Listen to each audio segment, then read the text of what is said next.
when we saw that he was not kept, we were both like, I want this player. Just like rubbing your hands. I need this player. And then I was like, oh, right, there's no way that you can get him because you had the 10th pick. And then you blew by me and you said to the person at the number 3 pick, hey, I'll give you this person. No, she came to me. She came to you. Yeah. Yeah. So, and what was that trade that you... So what happened was that we are in we keep 3 players, and I was already keeping Breeze, AJ Green, and Le'Veon Bell, and I wanted to kind of have a balance among my positions. And actually, believe it or not, based on the way we score, because we get like return yards for our players as well, Antonio Brown, we'll get into him later, but briefly to touch on him, he had the most points in our league last year, but I didn't want to keep him. I wanted to only keep 1 wide receiver, and AJ Green is a little bit more consistent. So a player in our league approached me, Kelly, and said she gave me the switch my 10th pick for her 3rd overall pick, as long as I give her Antonio Brown as a keeper. And I jumped all over that, and now I'm in a better draft position because of it. Yep, and you bastard. Yeah. You bastard. So yeah, Giovanni Bernard, he's a guy that, I could see them. I think they have some young kid in who they drafted in Cincinnati who might overtake him. And they also have Ben Jarvis Green at Ellis, the law firm there. So he has a little bit of competition, but he definitely has a skill set, and he's been proven to success on the league level. So. Oh, nice. So who's their next player? This is a guy that I'm obviously invested in. It's Le'Veon Bell. Le'Veon Bell, I'll give you a backstory about Le'Veon Bell. He's a guy they drafted out of, Michigan. I think it was Michigan State. And so I drafted him in our league, and then afterwards last year I drafted him, and he got a foot injury, and he was out for 6 weeks. And I held on to him, and luckily he came out and he played pretty well because the Steelers up to that point had their running backs were all crap. They could not find anyone to run the ball. So yeah, he came in and he played really well, and yeah, he helped me win the championship that year, which I was really happy about. And he was the best of my remaining running backs, so I kept him. And there was one thing that I remember you mentioning. You were like, there's one thing I know about the Pittsburgh Steelers. They love to run the ball. Yeah, when I think of the Steelers, especially when it comes to fantasy playoff time in December, and then actually that's what happened is they were running the ball a whole lot with Le'Veon Bell, and he's a guy who can catch the ball a lot. So in a PPR league, that's a great value to have. But go ahead. And it's also interesting to look at. Remember, there may be a new player going into that team, but look at what they did in the past and said, were they a running team? Were they a passing team? And if there is a new guy in that running game, just know they're going to use him. Yeah. Well, they brought in LeGarrette Blount, and he's kind of a smash mouth, so he might steal some goal line carries away from him. But really, I hope their offensive line gets better because that was really a hard thing for them last year, was getting the offensive line going, protecting Ben Roethlisberger, and clearing the way for Le'Veon Bell. And unfortunately, you heard about the news where both him and Blunt and Bell, both their top 2 running backs got caught with pot. I know. And so I looked at you. I was like, dude, are you actually going to keep him? Yeah, you got to keep him because it's just marijuana. He's probably not going to be his first time. He might miss a game or 2. It's just marijuana. Dude, that's a drug. Dude, we're in marijuana country up here. Oh, they're not supposed to know that. Well, we're Sonoma peeps. Okay. Anyways, I think it's really ironic that LeGarrette Blount being the key word, were pulled over for marijuana. So it's ironic. I wouldn't look too much into it. I would still keep him, and I would still draft him high because he could, if someone is sleeping on Le'Veon Bell and says, I don't like the legal situation, I'd be all over that because who knows what, because who cares about if you miss him for the first few weeks of the season if he is suspended, because you really need him for the playoffs. If you're a good team and you're in the playoffs, he's going to be a huge value guy. So that's the reason why you kept him. Yeah, and also, I look for the running backs that, don't have they have a lot of job security and they don't have a whole lot of competition. He's going to get the lion's share of the carries. Mm-hmm. Who's the next person? So the next one is a guy who's kind of devalued in PPR, and that's Marshawn Lynch of the Seattle Seahawks. Now, with Marshawn Lynch, he went and he held out for more money. He missed out, I think, on the first game of the preseason. I think so. Yeah. And there was people who thinking that maybe the offense has been ran by Marshawn Lynch. I mean, he's a big part of their offense, yes. He's a big part. Now, do you think with the quarterback they have and Percy Harvin as wide receiver, do you think maybe a little bit will be changing in the offense of Seattle? that Marshawn Lynch would not be as points value would not be as much? I see them running the ball with some other people. I think Lynch is getting older, and I think he wants more money, and I could see them not holding on to him. And they have some young guys. I forget their name, but there's one guy, Christian something. He's coming up, and a lot of people are really high on him. And we'll see how it shakes out. I think that they are a good team. They're an organization that drafts really well. So I think that, you definitely have to draft Marshawn Lynch top 10 this year, I'd say. But, keep going forward, in the middle of the season and Marshawn Lynch is hot, I would look to trade him, especially if you're in a keeper or a dynasty league, to try and get some more value for him. If you didn't hear what he just said, he said the magic word, the F word. What is the F word? Fuck? No. What? What are we going to make this league one day? Dynasty starts with a D. And that is how I failed elementary school, people. Yes. How did you think Dynasty started with an F, you idiot? Okay, David, just let all the listeners know, David doesn't smoke pot. It seems like he might, but he doesn't. I was just dropped as a baby, I was dropped to my head. Yes. And so that's what we're going to go by. Yes. Okay, I think we kind of handled Marshawn Lynch. Next is Arian Foster. Kevin's pride and joy.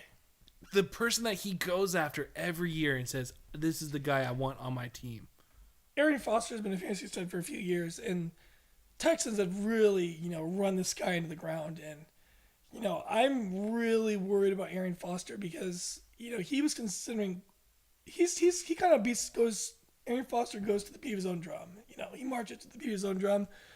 And he considered retiring at the beginning of the season just based off the wear and tear on his body. So I think I'm more worried about him than Lynch. I think that you definitely have to take him if you need a running back, but I would look to swap him because I think that he might be good the first few weeks, but I think as the season wears on, he's not going to be that good. And there's one thing I don't like about the Texans is that you can definitely tell there's some internal problems there. Oh. You have Andre Johnson, who just seems so dissatisfied of being there. You have Matt Schaub, who got ran out of town. You now have Adrian Foster, who keeps on saying the same fucking 2 words every single time he's in the interview. What's that? Something along the lines of, I'm here to be a better teammate. And he just, there's YouTube videos of him being interviewed and he keeps on saying the same fucking things all the time. And I just think that his mind is just not right.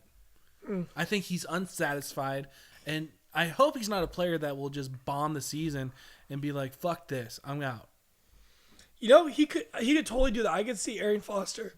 If he's not having a good time, team's losing, and they're running him hard, I could see him just up and retiring. He'll say, I don't need the money. I've made enough money. I've done everything I wanted to except for win a Super Bowl. I could see him up and leaving the team. Yep. The only upside I can see about this is that his second running back, Tate, is gone. Yeah, Ben Tate's gone. And so I can see them just utilizing him a lot more in their offense. So, yeah, we think that you definitely have to draft him in the first few rounds, but only if he slips.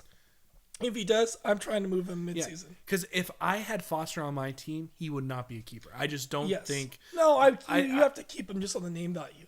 Because I think if you keep him, you have to sell him to someone who loves Foster. Who thinks he's the same Foster of old. Because there are players that... Old being the key word. There are players that go by points. These are players that you're playing with. They go by points or they go by name value. Sure. So you would advise them if you see someone who loves the name of a certain player, just utilizing that to try to get the trade that you want. Yeah, I think the main thing you have to think about is who's going to give me the most points going forward. Not so much who's been good up to this point. Who's going to give me the most points going forward. Mm-hmm. Who is next? Next is Andre Ellington. And this is in our group text. So that he got kept by Kelly. And Kevin was really against that because Arizona really didn't have a running game at all last year. But the coach kind of came out like the Buffalo coach last year. They said, we're going to run Andre Ellington. He's our number one guy. So there's value in the fact that the coach has confidence to come out and say that and that he's the number one guy. He's second-year guy. He had a pretty good year last year. But I don't know. He could be like a sleeper guy if you really like Arizona and you believe in them. I could see you taking a flyer on him, but remember playing the NFC West.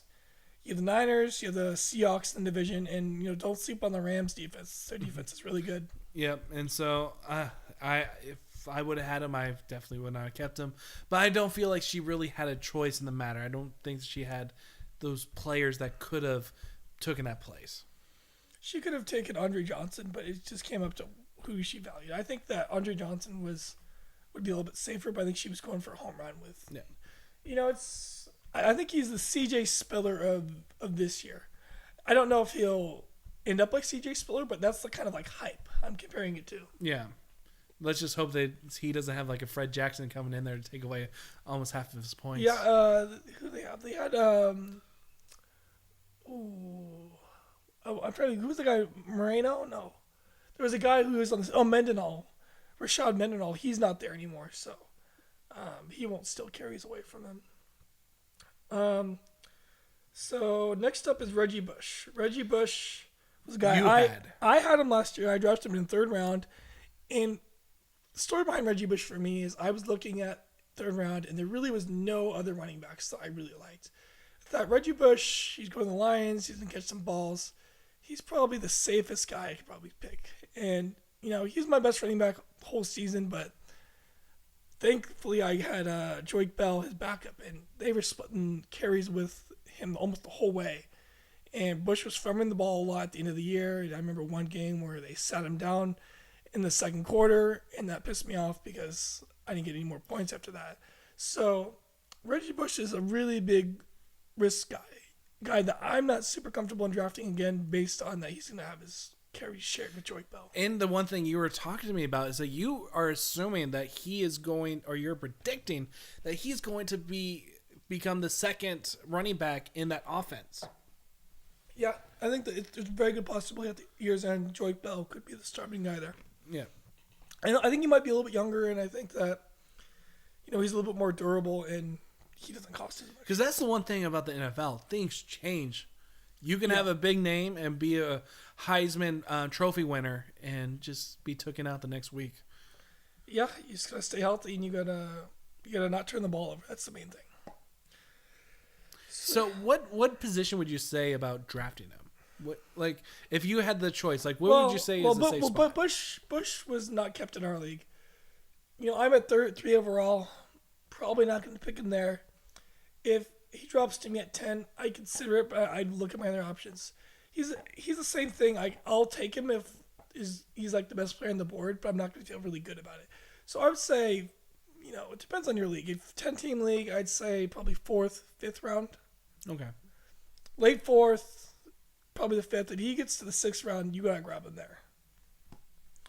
So the next is your guy, Doug Martin. Now, Doug Martin, he's the guy I picked. I was hoping for the 10th round pick last year. I got it. You mean the 10th pick overall? The 10th pick overall. I had him. He was my number 1 pick. And I was so stoked. Everyone looked at me and they're like, "You're a fucking idiot." Dang. That's what they said. They looked at me straight in the face and they told me this. I was heartbroken. Okay. And you know what happened? What's up? He got injured. And people looked at me and they said that you were right. But I kept on to him, and I said to myself, he's going to be the player that everyone thinks he's going to be. Now, hopefully with this year, he'll actually be that. Because if you look at the couple games he did play last year, he's a hard-nosed running back. He's going to go and rush in there and just try to beat you down. Yeah. And I think he's going to get his yards. I don't know if he's going to get as many passes as he can. But I think that he's definitely going to be one of those hard-nosed running backs that Tampa Bay's going to rely upon. He's not a secure pick by any means, but when I look at running backs and a lot of players, you got to look at like what's their situation. And you know who the coach is for Tampa Bay now, right? No, not really. Lovie Smith. He was on the Bears. Okay. So he's more of a defensive guy, and I think that he's going to run the ball a whole lot more. Yep. And I'm a little bit higher on probably Doug Martin than most. I think that there's going to be some risks there, but I think that he could really be a solid back. Because Doug Martin was my 3rd keeper. I mean, I was leaning towards Andrew Luck. Andrew Luck was going to be my safe keeper, or I could go back with Doug Martin. Yeah. And then just hearing about everyone in my league and that they're going to be keeping so many running backs, I was like, I got to keep Doug Martin. Yeah. Yeah,